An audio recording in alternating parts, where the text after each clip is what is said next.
Welcome to College Algebra. In this lecture video, we are going to continue with our 4.4, the fundamental theorem of algebra.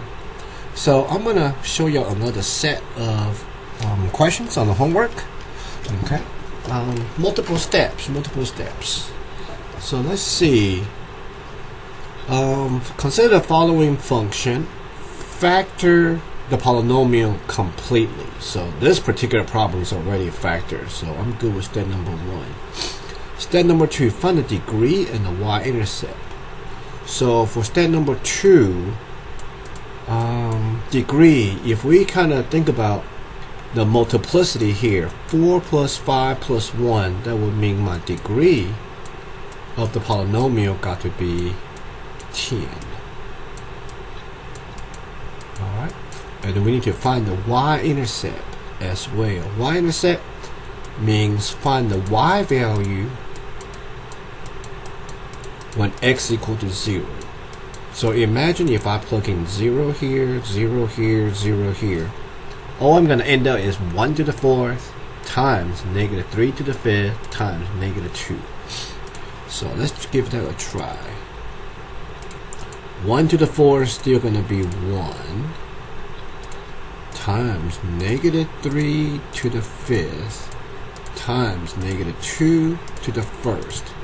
So that'll be 486. Be positive 486. Alright, so that will be my y-intercept. Step number 3. Find the x-intercept at which the f will cross over the x-axis. So again, this is crossing the x-axis, so that will flat back to the multiplicity.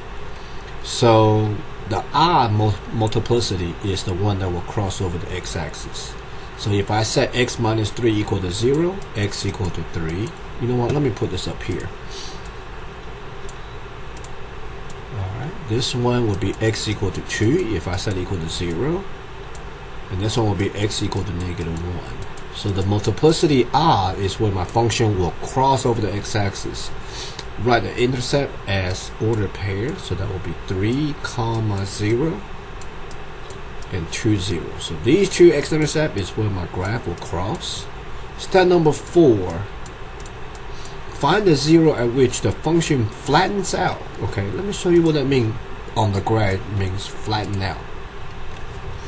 I'm going to start you off with simply an x squared plus, you know what, let's do it this way.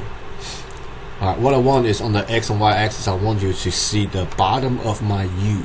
Okay, so I'm going to say x plus 2 whole thing squared plus 2 more. Left 2, up 2. Okay, get away from the origin a little bit. See the bottom of u right here?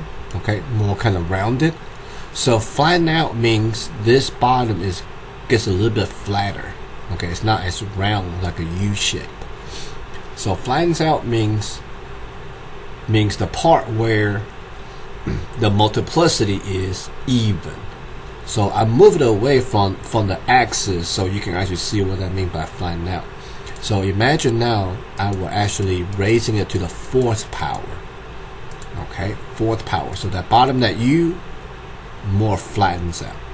Okay, so even multiplicity is where the function will turn on the x-axis, where the bottom is more flattened out. Okay, so find a 0, express the 0 as an ordered pair, so flatten out will be the even multiplicity, so that will be negative 1, 0. Well, let's try another example here, because I need to go back to show you how to factor the polynomial completely. So this problem, for example, factor this polynomial completely. So this one is not factorable by the techniques that we reviewed at the beginning of this course. So how do I factor this? Well, we are basically doing the problem this way, by having some zeros, by finding out all the zeros and go back and write them in factor form. Okay, so basically this is just another problem where we gotta find the zeros first.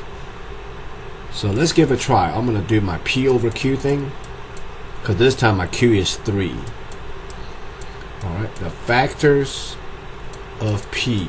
P is 4. 1 times 4 and 2 times 2. My Q is 3, that will be 1 times 3. So when I list out my P over Q, that will be 1, 2, 4 over 1. 1 over 3 is 1/3. 2 over 3 is 2/3. And I'm going to have 4/3. Alright, so I'm going to have a positive and negative of all these potential rational zeros. And I listed out just in case I may have a fraction 0. Alright, step number 2, let's graph this real quick using the ultimate way to find a 0.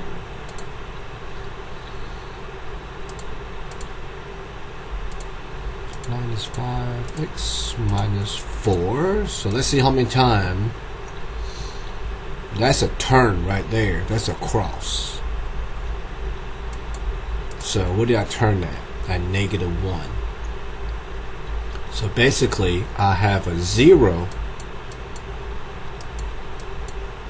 at -1 where the multiplicity got to be 2. Alright.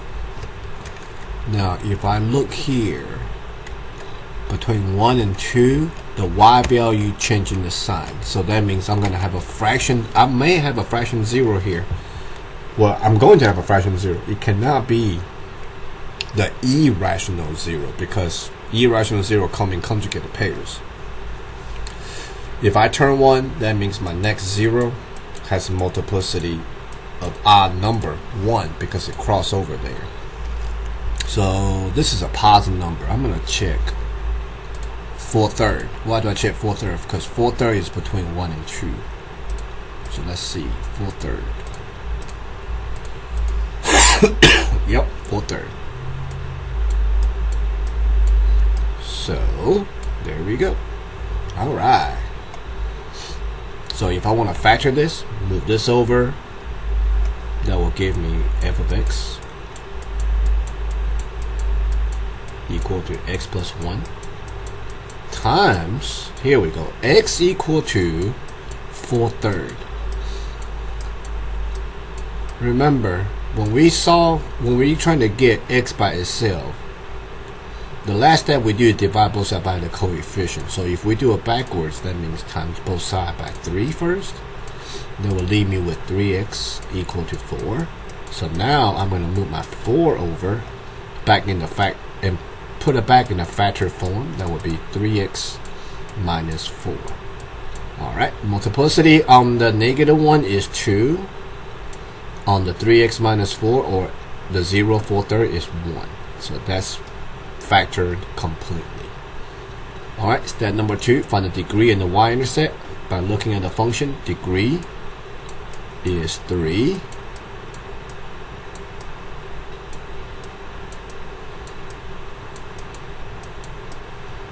Alright, if I plug in 0 for x, my y-intercept, 0, -4.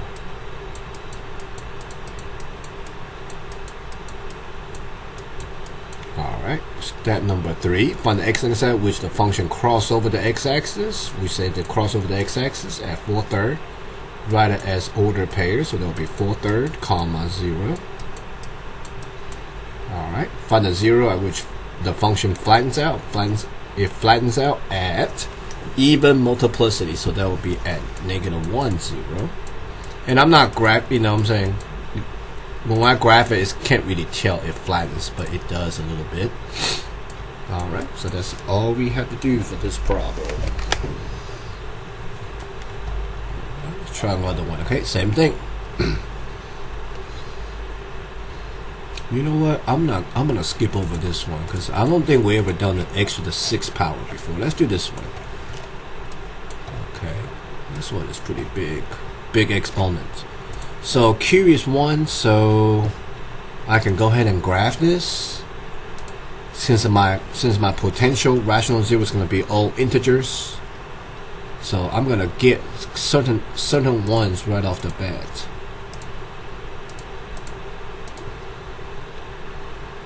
To the 4th. plus 36.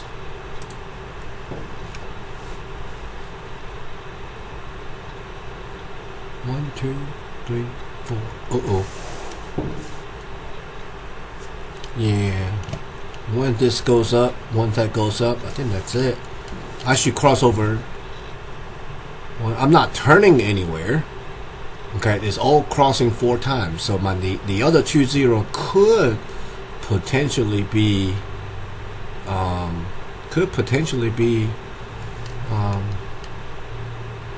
the non-real zeros. So let's check it out, my zeros real quick.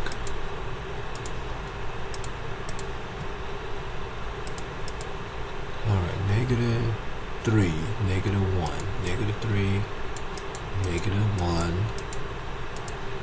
Cross at 1. You also cross at, there's another one. At 3. Okay, so the multiplicity so far, okay, it cannot be any other odd number other than 1. So now it's added up to be 4 degrees of the 6. Okay, so I still need to find my remaining 2 zeros. So I gotta go through my synthetic division, okay, 4 different times to see what's my last 2, to see what my x squared turned out to be. So let's give this a try. There's a lot of missing term here. It started with 6 power here. 1, 0 for x to the 5th, negative 6x to the 4th, 0x to the 3rd, negative 31x squared, 0x, positive 36. Alright, let's go through this process real quick. Alright, using my -3 first. Bring down the 1, that's -3. Add them up is -3. Multiply, that give me a 9. Add them up is positive 3. -3 times positive 3 is -9. Add them up is -9. -3 times -9 is positive 27. And add them up will be 4. -4, excuse me. That's a positive 12. Add them up is positive 12. Positive 12 times -3, negative 36. Okay. So I know, you know, my arithmetic is correct when the remainder is 0. Because -3 is a 0 of the polynomial. Alright, let's go through it again. Let's use -1 this time. So I'm just gonna do it right here. I'm not gonna write again. There we go. Alright, -1 times 1 is -1. Add them up is -4. -1 times -4 is positive 4. Add them up is 7. That's -7. Add them up is -16. -1 times -16 is positive 16. Add them up will be positive 12. -1 times 12, -12. Okay, my remainder, 0. Alright, next 0. So now this is 6 power 5, 4, 3, 2. So we gotta do 2 more times. Okay, using positive 1, the next 0 on the list. That's -3. 1 times -3, -7. Add them up is 4. This is 4. Add them up is -12. And multiply them is -12. Remainder is 0. Alright, one more time. Positive 3, my last 0. 3 times 1 is 3. Add them up is 0. 3 times 0 is 0. That's a 4. That's a positive 12. Add them up is 0. So this 1 means 1x squared plus 4. Okay. So if I want to find the other 2 zeros, move the positive 4 over, take a square root on both sides, that will be 2i. So the other 2 zeros are, okay, each one has multiplicity of 1 as well. So this part right here, before I solve for x, this is my last factor. Because with all these 4 zeros up here, my function factor out completely got to be x plus 3, x plus 1, x minus 1, x minus 3, and the last one, x squared plus 4. There you go. Okay. So 1, 2, 3, 4, 5, 6 right here. Alright. Other part. Degree of polynomial and y-intercept. Degree of polynomial is 6. This is step number 2. This is entropy step number 1. Degree is 6. Y-intercept. If I substitute 0 for x and solve for, and then if I plug in 0 for x, that will be 0, 36. Alright, step number 3. The zeros, where my function cross over the x-axis. Okay, so that will be these right here. That'll be -3, 0, -1, 0, 1, 0, and 3, 0. Alright. In front of 0, which it flattens out. The function, I don't think it ever flattens out. Okay, because he crossed it over. So that will probably be a none on the homework. Okay, don't really have any flattens out. Now, if the none is not the right answer, we'll probably have to put in the 2 non-real 0, okay, as where it flattens out. Alright, so that will do it for 4.4, the fundamental theorem of algebra.